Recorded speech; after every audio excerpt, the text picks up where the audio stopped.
Praise the lord. ఈరోజు మనము చేపల గురించి తెలుసుకుందాం.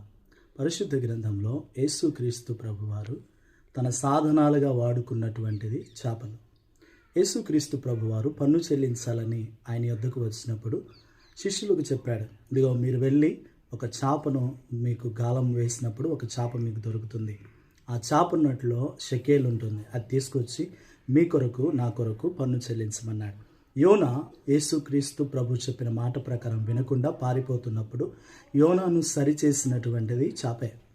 మరి ముఖ్యంగా యేసుక్రీస్తు ప్రభువారు ఆయన చనిపోయి పునరుద్ధానుడై తిరిగి లేచిన తర్వాత పేతురును ఆయన కలిసినప్పుడు పేతురు చేపలు పట్టడానికి వెళ్ళాడు. ఆ తర్వాత ఆ చేపలు వారికి ఆహారకరంగా దేవుడు చేశాడు. నిజంగా దేవుని యొక్క పరిచర్యలో చిన్నపాటి ఈ చేపలు ఎంతగా ఉపయోగపడ్డాయంటే, చిన్నపాటి ఈ చేపలు ఆయన మాటకు లోబడ్డాయంటే, చిన్నపాటి ఈ చేపలు ఆయన ఏది చేయమంటే అది చేస్తాయంటే, ఈరోజు నీవు నేను దేవుని చేత సృజించబడ్డాం, దేవుని చేత ఏర్పాటు చేయబడ్డాం, దేవుని జనాంగముగా దేవుని సొత్తైన ప్రజలుగా మనం ఏర్పాటు చేయబడ్డాం. మరి నీవు నేను ఎంతవరకు దేవుని మాట వింటున్నాం? నీవు నేను ఎంతవరకు దేవుని చెప్పింది చేస్తున్నాం? నీవు నేను ఎంతవరకు దేవుని ఆజ్ఞలను పాటిస్తున్నాం? ఆయనకి ఇష్టలుగా బ్రతుకుతున్నాం, ఆయనకి యోగ్యులుగా బ్రతుకుతున్నాం?